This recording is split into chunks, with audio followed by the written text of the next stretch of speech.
Howdy, howdy. Welcome on into the pre-show before the free show, and it's me again. Who are you? Who are you? That's an excellent counterpoint. I don't know.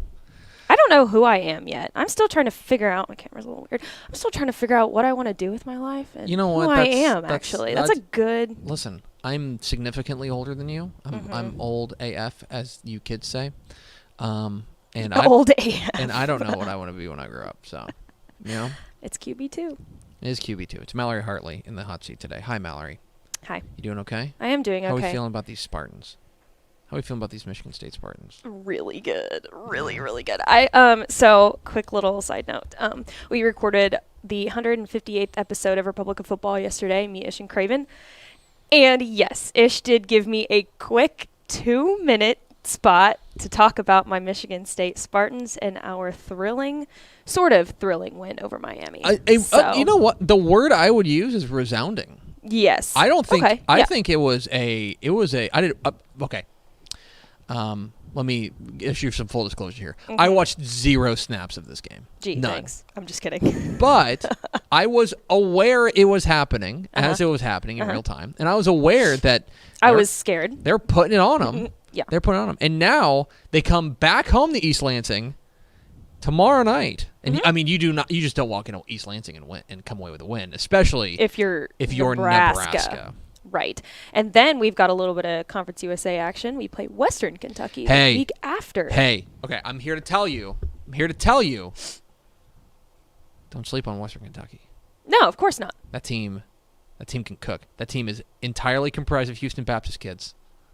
They literally took Bailey Zappi, their quarterback, and their offensive coordinator, and their top 2 receivers, and just like transplanted them.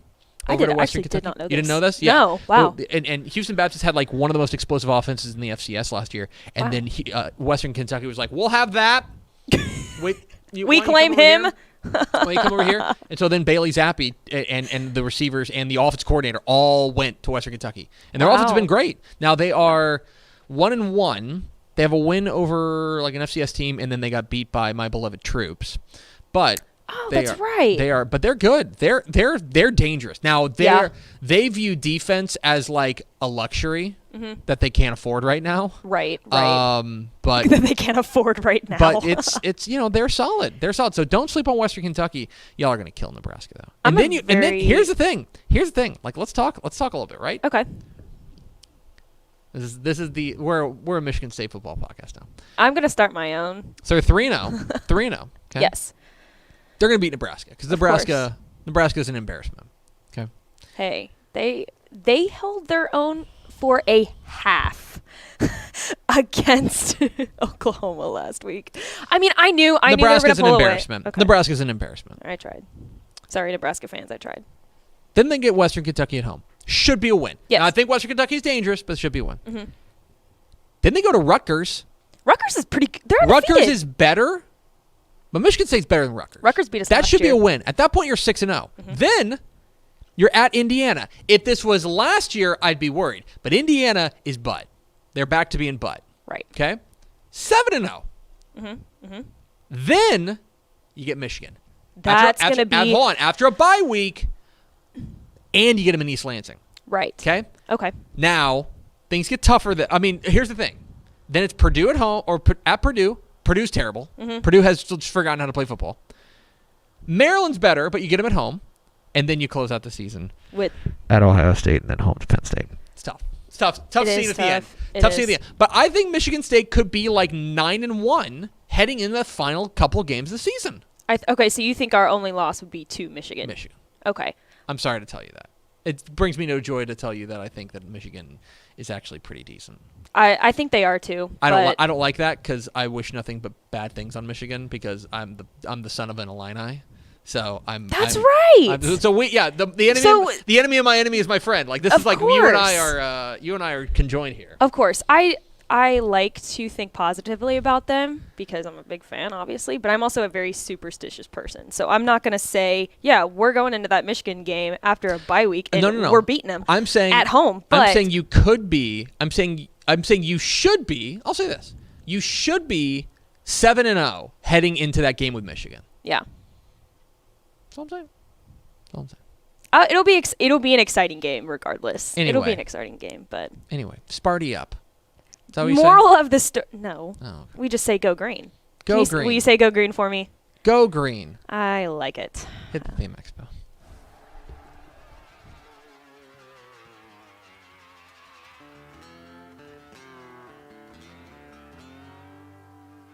Let's go.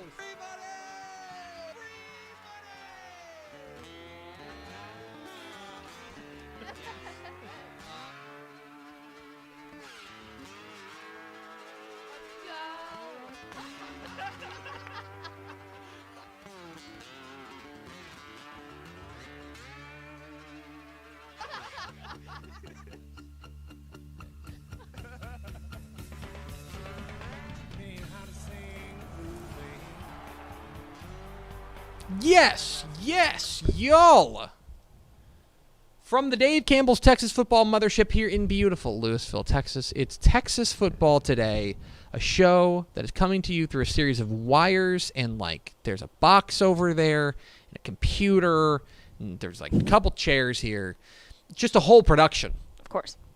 My name's Greg Tepper. I'm the managing editor of Dave Campbell's Texas Football, a magazine, texasfootball.com, a corresponding website. Thank you for spending part of your day with us.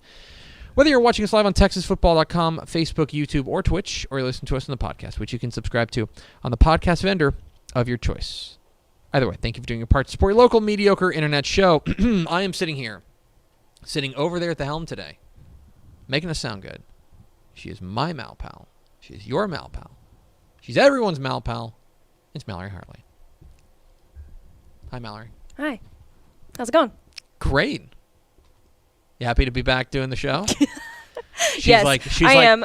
She's looking at her watch. She's like, I have important things to do, and you are keeping me from them? I have lots of editing to get done. I know you No, do. I really don't. I actually did really well this week. I got caught up on a lot of stuff this past weekend, so I didn't have as much to take on during the week. What are you holding?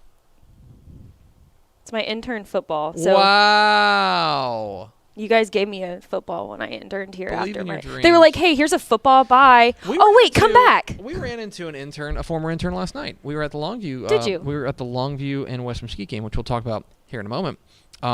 We ran into our buddy Thomas Bingham. Thomas Bingham is a former Dave Campbell's Texas Football intern, and he took over for our buddy Hayden Henry out there in the Longview paper, the Longview News Journal. So, yeah, it's good to see him. Anyway, cool. So yeah, interns doing big things.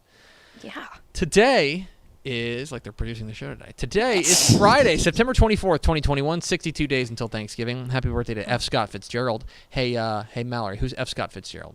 He is an author. What do you write? Something I read in English class back in high school, but I don't remember. Sorry. Considered maybe the Great American Novel. I don't know. I'm sorry. It's The Great Gatsby. Oh, I was right. I did read that in English class. Yes. He also wrote Tender is the Night, which is better than The Great Gatsby. Episode 1248. Hot book takes. On today's show, friends, we're going to announce the Dave Campbell's Texas Football, Mr. Texas Football Player of the Week. Going to announce the Dairy Max built by Chocolate Assistant Coach of the Week. And then it's Helpful Honda Mailbag Friday. Woo! We're going to answer your questions about high school football, college football, recruiting, lifestyle, romance, travel as much as we can. We do have a hard out. Probably go till 12:35, but we got to get out of here because Mallory's got important things to do. I do. So, And you have important things to do. That's not true. You have a show to be on You tonight. don't. Oh, I didn't know where you were going with that. You have a shh. And I thought you were going to be like. I know this is live. I know what I'm supposed to say and what I'm not supposed to say. Okay, I just presumed. I just presumed you were going to issue a comment about the quality of my broadcasting there. It's very shh. It's a good show. Do we have first four through the door? We sure do. It was Rob Hadaway, Tanner Solis, Terry Crawford, hey coach, and Tony Blaylock. Welcome in, fellas. What's up, nerds? All right, let's get this. Dave Campbell, Texas Football, in conjunction with the Texas Bowl, is proud to present the Mr. Texas Football Player of the Week award to the most deserving high schooler in the state of Texas. Each Monday, TexasFootball.com announces 10 candidates for that week's award based on the previous week's on-field performance. We didn't leave it up to you. Don't blame me. You guys voted for this. Oh, they came up with a pretty good answer this week. Voting closes each Friday at noon, where we announce the winner here on the show. This is the part where we announce the winner. The Week 4 Mr. Texas Football Player of the Week. Stephenville wide receiver Coy Eakin, who put on a show last week. 12 catches, 285 yards, and 3 touchdowns receiving. Congratulations to all the nominees. Corpus Christi Miller quarterback Jaden Brown, Katie Morton Ranch running back Santana Scott, Lake Dallas quarterback Brendan Sorsby, Glen Rose quarterback Hudson White, Liberty Ilo athlete Cal Jones, Belleville athlete Robert Briggs, Canutillo running back and defensive back L.J. Martin, Childress wide receiver Lamont Nickelberry, and El Dorado quarterback Corvin Covarrubias. But a very special congratulations to the Week 4 Mr. Texas Football Player of the Week, Stephenville wide receiver Coy Eakin. Very well-deserved young man. Something funny? Yeah, I just realized I put up the winner before you said it, so I'm gonna wait to do this one. Someone in the comments said that, and I was like, oh crap. So I'm gonna wait. It's going great. Derry Max and Dave Campbell's Texas Football are proud to team up this year to honor excellence in coaching and the hard work that assistant coaches put in on behalf of their teams. Each week, the Texas football staff nominates 4 deserving assistant coaches for the Derry Max Built by Chocolate Milk Assistant Coach of the Week and let fans decide on the winner via Twitter poll. It all leads up to the Derry Max Built by Chocolate Milk Assistant Coach of the Year, decided at season's end. Your Week 4 Derry Max Built by Chocolate Milk Assistant Coach of the Week is Klein Forest offensive coordinator Rodney Freeman. Kendrick Bailey ran for 192 yards and 3 touchdowns to pace a 415-yard attack, including 312 yards on the ground, as the Golden Eagles flew past Houston Bel Air 66-21. Congratulations to all the nominees: Dallas Conrad defensive coordinator Michael McNatt, Natalia defensive coordinator Casey Crowther, and Smithville offensive coordinator Shane Savoy. But a very special congratulations to the Week 4 Derry Max Built by Chocolate Milk Assistant Coach of the Week, Klein Forest offensive coordinator Rodney Freeman. Congratulations, Coach. We're Texas Football Today. We're here every weekday at noon on TexasFootball.com, talking football in the Lone Star State. You can follow us on Twitter at DCTF, like us on Facebook, Facebook.com/Dave Campbell's. Follow us on Instagram, Instagram.com/Dave Campbell's. And, of course, see us at TexasFootball.com. TexasFootball.com is where you can find complete coverage of high school football, college football, and recruiting all across the Lone Star State. Hope you'll consider becoming a Dave Campbell's Texas Football Insider at TexasFootball.com/subscribe. Just kind of do it. That'd be cool. You can help Mallory stay employed. Please. Why'd you say it like that? Because I like working here. I wanna keep working here. So Please subscribe. TexasFootball.com/subscribe for Mallory's sake. Please. A little bit of Thursday cleanup. A little bit of Thursday action from last night. We were out. Myself, Schlee Pickle, and Matt Stepp were out in Mesquite.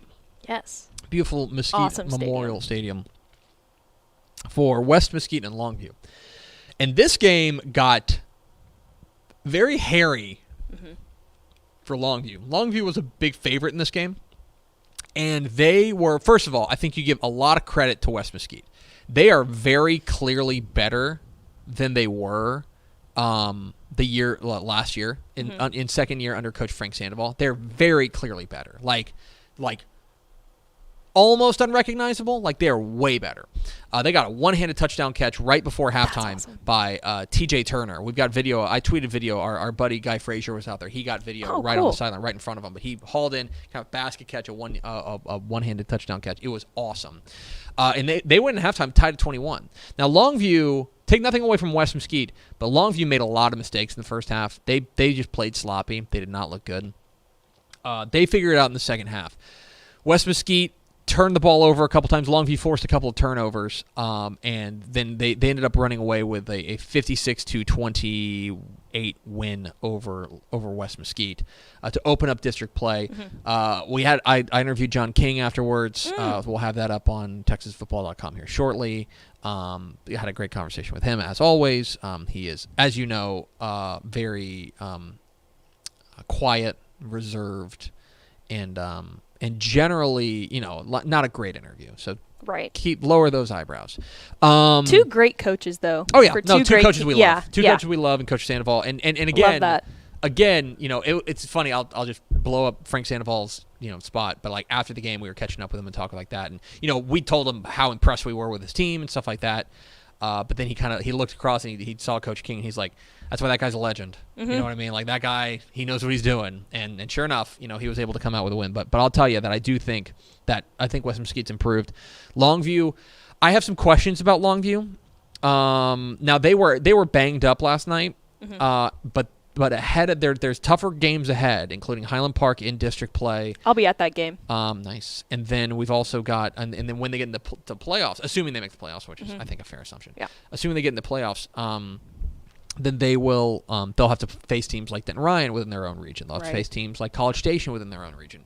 They've got some things to work out, but I will tell you that Longview is a build. Longview continues to get better as the year goes on. So, but great time out there. Appreciate, of course, Mesquite ISD, elite hospitality. Just they're unbelievable out there. So thanks to the friends at Mesquite ISD. 2 more notes I want to give out from Thursday night action last night. Well, a few more.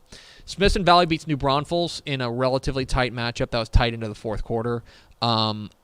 Not surprising that Smithson Valley won. I'm actually relatively impressed with New Braunfels. I think they're probably the 3rd best team in that district. I think it's probably Smithson Valley, and Cibolo Steel in some order. Your mileage may vary. And then I think New Braunfels is 3rd.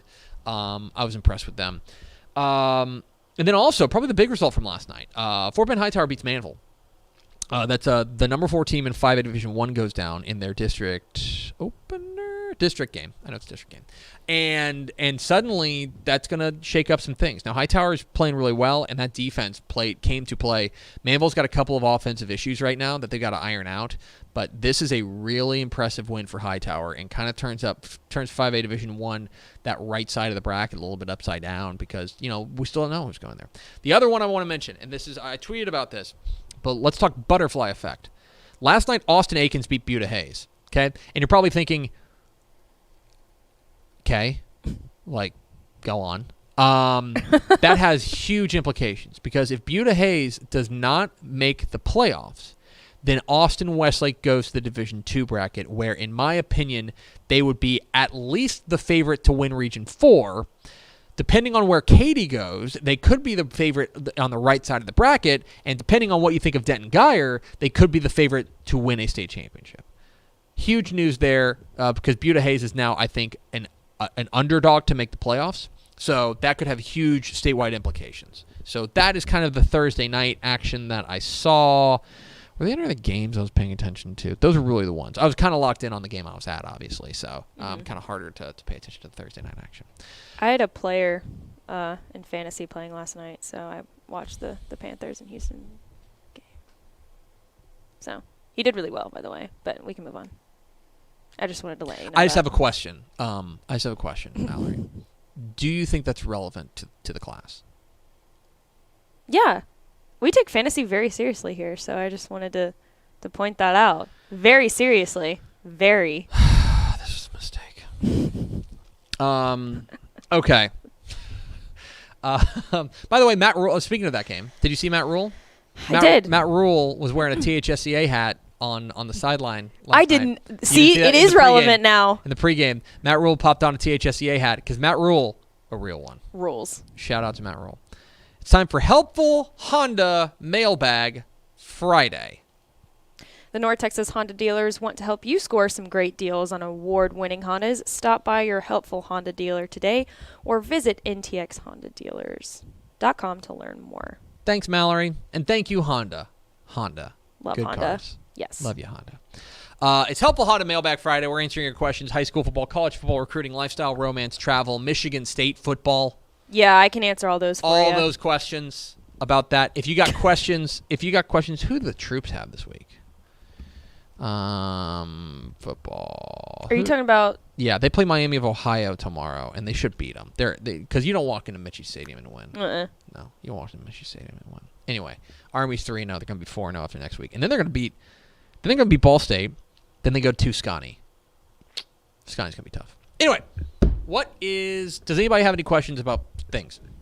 A lot of high school football questions. So That's not surprising. I know these people. I do want to make one comment first. Here we go. And here with a comment is Mallory Hartley. So somebody said, the line is at 3.5 for Tepper calling Malpow pickle at least once. Okay. What's next pickle? So do you take the over or the under on this? I'll take the under. You know why? Because I have control. I shouldn't have told you. You shouldn't have told me because now I'm going to say it very slowly. What's next, Mallory? Someone said, are the Holmes Huskies for real this season? Yeah, good question. Their one loss on the year was last week to Taft, if I remember correctly. Let me pull that up. Holmes, their one loss, they lost a heartbreaker to Taft last week. I'm sorry, that was 2 weeks ago, and then they beat O'Connor last week. So they're 3-1. They're playing Jay tonight. I think they're going to beat Jay. And then, there's they get a bye week, and then they really get the 3-game stretch that I think is going to really tell the tale. They're playing Marshall, Harlan, and Warren in consecutive weeks. Now, I think Marshall's probably better than we thought they were. I think Warren is probably a little worse than we thought they were. Assume a loss to Brennan. I don't think that's necessarily going out on a limb here. I'll say, it depends on what you think we mean by for real, right? Mm-hmm. Like, do I think they're a playoff team? Yeah. I think that they are. I'm going to pencil in Brennan. I'm going to pencil in Taft. So there's now going to be, it's a 9-team district. It's 7 teams for 2 spots. I think O'Connor's riding the struggle bus, which is strange to say. I think Stevens is riding the struggle bus. I think Warren's riding the struggle bus. So it's going to come down to them, Marshall, Jay, and Harlan for 2 spots, right? I think they're one of those 2 better teams. Big game tonight. No, they already won last night. Yeah. They won last night. My bad. They won last night over Jay. Yes. Oh, never mind. They beat Jay. My bad. I did not realize that game was last night. That's huge. That's a huge win. That's a win you got to have over a team that you're fighting for a playoff spot. And they won it resoundingly, too. They won 41-14, according to my notes. Now they get a bye week, and then they go into those 3 important games. You go 2-1 in these next 3 games with Marshall, Harlan, and Warren, start packing your bags for the playoffs. Mm-hmm. I think they're for real. I think that I'll say this about them. I think their defense is for real. Their defense has been really, really good pretty consistently. Like the one game that they had a tough time against was San Marcos. I think they're for real. I'm buying in on the Huskies. What's next? I like this question. Who has the best O-line in 3A? Do you know? I don't know if you... So it's tough. It's tough to measure that, but I think that's an interesting question. My initial reaction would be a team like... Jim Ned's offensive line's really good. Yeah. Jim Ned's offensive line's very solid and very veteran. Gunner has an excellent offensive line, although they're a weird team. Weird is the wrong word. They're a team that gets by without having huge size because they're just really well coached and they're really disciplined. Mm-hmm. I've been impressed with what I've seen from Franklin's offensive line early. Those are initially teams. Let me see. Let me make sure I'm not forgetting somebody. Let me look at something real quick. Okay. Here's another one. I think I've been very impressed with Childress's offensive line. Mm-hmm. They're keeping their quarterback clean, and a lot of that offense is running because they're able to give him time to take deep shots. Yeah, and the other one that I would throw out there, I think West's offensive line's been great. Yoakum's another one. Yoakum is, and part of it is because their coach is Bo Robinson, and he's just an offensive line guy. Their offensive line is always very solid. Those would be ones that immediately spring to mind as far as the best offensive lines that I've seen on film. I haven't seen every 3A team, so apologies. Apologies if, I don't know. If for some reason, unbeknownst to me, Denver City has just killer offensive line, and I just don't know. I apologize. Mm-hmm. But, yeah, anyway. What's next, Mallory? Daniel Sanchez said, what's the best college football stadium in Texas, FBS or at the FCS level? Either one. Well, see, this is tough because y'all are going to be mad. Oh, do you have a take? Yes. Go ahead. My Mean Green. And I'm not just saying that because I went there. I'm not just saying that because it's a beautiful stadium. It's a great stadium. It's beautiful. It's brand new. It is the perfect. It's a perfect stadium for a Conference USA team like that. You know what I mean? Yeah. Look, it's hard to say. You look at the behemoths of Kyle and DKR, right? Mm-hmm. I have always really liked. I think TDECU Stadium in Houston is awesome. Yeah. If you've never been there, we did the cover shoot with Ed Oliver there in 2017, 2018, 2018. And that stadium's awesome. That stadium's fantastic. Look, the answer is the Sun Bowl. That's a good one. The Sun Bowl rules. What about Kyle Stadium or Kyle Field? Yeah. I love Kyle. Kyle is it's I don't know. Big. The thing is, it's you can't really compare AT&T Stadium to like the Puncher Dome. Right. Do you know what I mean? Yeah, It's like yeah. they're like, and that's mean to say, but it's like Kyle Field exists in its own universe. Kyle and DKR. Right. Because they're just these massive behemoths that we have been like, what if we just built it bigger? Right. Like, seems cool if we just keep making it bigger, and they do. Those are on different universes than like Amon Carter, which is an awesome stadium. Right. But it's like Amon Carter and Kyle Field like are two very different buildings in my opinion. Right. Like just two different structure. Like you would not compare Kyle to Apogee. I Like was about to say that. You can't fair. compare. No, it's not fair no. because it's like Apogee You need seats more. what, 50? It holds, I think, 30. 30? Okay. Maybe I'm wrong. We can It's look gotta this hold. up. It's gotta be. But I get your Apogee. point. Like, because obviously Kyle Field is meant to hold a lot more 30,000. people. 30,850. That's right. 30,850. Kyle holds over 100,000 guys. Yeah, you can't compare. The Kyle two. You're Field right. has a capacity of 102,000. Okay, it is like more than 3 times the size of Apogee. So it's like it's hard to like square it. So You have to I go don't know. based on guideline or like you know. like weight class. Right. You know what I mean? Yeah. The answer is the Sun Bowl. Okay. Sun Bowl rules. Actually, let me throw out another one. Tarleton's new stadium in Stephenville is awesome. Is it? I've never really been there. cool. Really cool stadium. Yeah. Tarleton's new stadium is very, very cool. Good for them. What's All right. next? Comments on the Willis Wildcats after back-to-back wins over Hey A&M now. Consolidated and Klein Collins. Hey now, let's talk about what Michael Wall's doing down there. I'm glad somebody asked about this. Yeah. And maybe we should have seen it coming, but it's hard to see. I don't know. So Willis started 0-2. Okay, they lost to Tomball and they lost to Huntsville, right? But both those games were pretty reasonable. They were underdogs in both those games, and they kind of hung in there. But it's one of those things that early on, those are really those can be really deceiving results, because like you don't want to hop on a bandwagon if a team is 0-2, because like, okay, well, like, Right. what does that mean? Did you just like, did the other team play poorly? Did you play great? Like, did you play outside your mind? But they have very clearly it's very clear that those should have been the canary in the coal mine for us. They should have told us about Willis, because that win, we didn't talk enough about their win at A&M Consolidated last week. That was awesome. And then they go and they beat Klein Collins. Now, Klein Collins is in a rough way right now. Klein Collins is having a lot of trouble, and they're most especially having a lot of trouble, if I remember correctly. They're having trouble on defense. So that's one thing. But at the same time, you don't apologize for wins. Okay? Plain and simple. Absolutely. Willis is, in my opinion, they might screw around and be the second best team in that district. They might. Because the Woodlands is, in my opinion, the best team in that district. Yeah. I think the Woodlands is still the best team in that district. Depends on what you think of Grand Oaks, right? Conroe Grand Oaks is 4-0. If you think Conroe Grand Oaks is for real, then you would slot Willis third. But, like, I think, frankly, I think they're the third best team in that district. They're either the second or third best team in that district, which is something that maybe, I don't know if we predicted. Let me pull up our preseason predictions, see if I can do that. Did we have them in the playoffs? We did not, I don't think. No, we had Willis last in that district. We had Willis last in that district. Good for them. They've awesome. turned it around. Yeah, Michael Wall's got something cooking there, y'all. Pay attention to them. That is not a fluke. That is not a fluke. Michael Wall's the former Lake Travis offensive coordinator. He's got something cooking there. Pay attention to the Wildcats with a K. What's next? Wildcats with a K. Mallory. Is there a chance that Southlake Carroll goes D2? This is a pretty common one. So, okay. Okay. We have to answer this twice.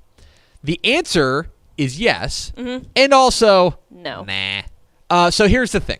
Southlake Carroll has an enrollment of 2786. Okay? So if they were going to go D2, that makes them the third biggest school in the district, in District 4-6A. So it is possible that if the right two teams get into the playoffs, that they could go to Division II. Now, one of those teams is Keller, and Keller has been great. Keller's 4-0. I got asked about that yesterday on Craig Way Show. Carl Stralo's got those Indians cooking. Carl Stralo is the former defensive coordinator at Coppell. He was at somewhere else too. He is a really good defensive mind. He's got the Indians cooking. I think Keller's probably getting the playoffs. The other team that has to make the playoffs is Keller Timber Creek. Now, Keller Timber Creek's 1-3, but they're a weird team in the sense that they played a lot of close games and they've come out on the other side of it. But what they're going to have to do is that then they're going to have to find a way to beat. Right now, if you were asking me who are the other two teams that they're going to make it, I would say it's probably Eaton and Byron Nelson. I think those are probably the favorites. Eaton's really good. Eaton's pretty good. Keller, like if you are Carroll, and by the way, Carroll definitely wants to go D2. They 100% want to go D2. If you're a Southlake Carroll fan, get out your Keller Timber Creek pom-poms. Get them out, shake them around. We're big. We're a Timber Creek family. That's what we are. Is it possible? Yes. I would put it at about a 1 in 5 chance. About a 1 in 5 chance that Carroll goes D2. Okay. That's right now how I project. Like right now, I'd say Westlake going D2 is about a 4 in 5 chance. That's how I would classify that, just because of the way that things are breaking. What's next, Mallory? We've got food question. Love it. If you could construct a 5-course meal from various courses from any Texas restaurant, what would the menu be? You can't spring this on me. Yes, I can. This is not fair. This is better. You can't think about it. You just have to say it. Can we go like high-class restaurants? Of course you can. Okay. I've got one. Okay, what would you I've got at least maybe my appetizer. High-class restaurants. Why? Because we're fancy around here. Are we? Yeah. That's news to me as the managing editor. Okay. I know my appetizer. This is going to probably sound weird, but that glazed carrot from Bob's. Okay. That's at least have my appetizer. Here's a couple of options that you have here. Okay. Here's a couple of options. You can go to. I think the appetizer is very clear. You're wrong. The appetizer is very clear. The appetizer is bacon burn-ins from Heim. That's just not what? From Heim Barbecue. Oh. Bacon burn-ins from Heim. That's the starter. That's a good one. For a main, and I'm not going to go through all this, but I'll just tell you some things that I've been craving recently. Somebody who's trying to eat healthy. It's almost lunchtime. Yeah. So then I want you to go to Alpine. I want you to go to Riata, the original Riata. There's one in Fort Worth, but you got to go to the original one. You got to get steak and enchiladas out at Riata. That's what I've been really thinking. Like that would really rule right now. Would be some of that. I'm getting hungry. Yeah, I know. I don't know. I don't do dessert. I don't like ordering dessert at restaurants. Why? Okay, but what if they've got really good dessert? I mean, what if they're like known for their dessert? You're gonna get it right. Who's known for their dessert? Yeah, I don't know. When I said that, I was like, I don't know. My wife and I went out for an anniversary dinner recently. Then you have to get dessert there. We got dessert there, and I had 2 bites. I'm like, I'm done. Like if they've got good tiramisu. You know what I'd rather have instead of dessert? More steak. Ooh, yeah. I guess you're right about that. Let's see. Yeah. See that? You're thinking. Your brain is thinking. All right. Do we have an ender? Or do I have 2 more? Okay. How about... Got 2 more. Do you think Lorena can take the region this year? Lorena? They're a weird team. I keep saying that about teams. They're a weird team. They're different. I don't mean it. But, like, here's what I mean by that, okay? They're a team that I think is better than their record indicates. They are 2-2 right now. They're 2-2, but their losses, if I remember correctly, let me pull this up. Their losses are really good losses, like, if such a thing can exist. I'm certain that the coaching staff, Coach Biles, would disagree. But their losses are to Franklin and to China Spring.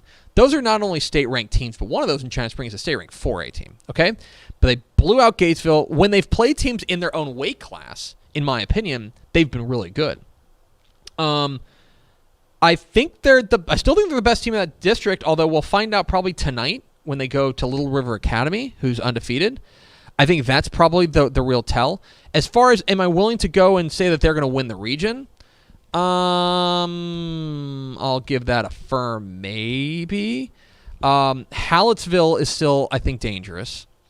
They're weird, man. Yoakum's dangerous. Columbus is dangerous. And then within their own district tonight with Academy. I think they can. I would put them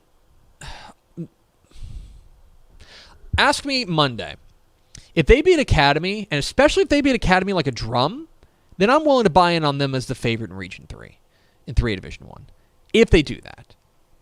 I want to see them go out there. This is to me like what we're going to get tonight, because they should have lost to Franklin in my opinion.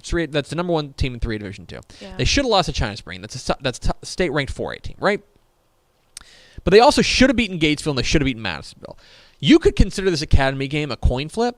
If they go out there and they drill Academy, I'm buying it on the Leopards. I want to see what they do tonight. I'm waiting for one more data point. That's a really nice way of dancing around answering a question. That's why they pay the big bucks. You're good at that. All right, last one. I don't have one, but I'll ask you one. Oh God. No, it's a good one. What game are you looking forward to most tonight? Just simple. Carthage Gilmer. Oh yeah, that'll be a good one. I'm looking forward to Carthage Gilmer because as I explained on Tep and Step, Gilmer's looking for our revenge. premium high school football podcast. Not only is this a revenge game, right? 4A Division 2 title game rematch. This is a moment in which we're going to find out exactly what the shape of 4A Division 2 is. Right. Because if Carthage beats the brakes off of Gilmer tonight, then then every other team in 4A Division 2 is just gonna kind of hang their head and go, "Welp," nothing like that. But if Gilmer hangs or Gilmer wins, then like that is a hope. It's a game changer. Hope for every other team in 4A Division 2. Tonight is the night that we find out, like, do we need to pay attention to 4A Division 2 as closely, or can we just wait until December 17th and be like, okay. Yeah. Hey, Carthage, good to see you again. Tonight's the night. I'm very excited about it. I kind of profiled my existential crisis about this game on Tep and Step. I'm very intrigued by it because I think Gilmer's got the juice. Brandon Tennyson's a freaking superstar, but Carthage is Carthage, and they're at home. Yeah. I don't know. I'm gonna be paying very close attention to that game on Bally Sports Southwest, where you can watch 6 hours of live Texas high school football coverage starting at 7 o'clock all the way until mayhem in the a.m. 1 a.m. with Rick Renner, Craig Way, and myself. It's going to be fun. Aaron Hardigan will be there as well. I'm fairly certain Ashley Pickle's going to try to maneuver her way onto the screen. She will. She's good at that. She'll try. She's pretty good. I've been trying to keep her off for a while. Obviously, it's a You're not doing a very good job. Mixed results there. Okay, that's going to do it for us. Thanks for spending a little bit of your day with us. Hey, Mallory. Didn't call you Pickle once. Yeah, well, that's because I told you. I shouldn't have told you because it would have happened. That's dumb on your part. It's going to do it for us. Thanks for spending a little bit of your day with us. Follow us on Twitter at TCTF. Like us on Facebook. Facebook.com/Dave Campbell's. Follow us on Instagram. Instagram.com/Dave Campbell's. And, of course, see us at TexasFootball.com. For Mallory Hartley, I'm Greg Tepper. Vince Young, please get your Player of the Year trophy. We'll see you tomorrow. No, we won't. We'll see you Monday on Texas Football Today.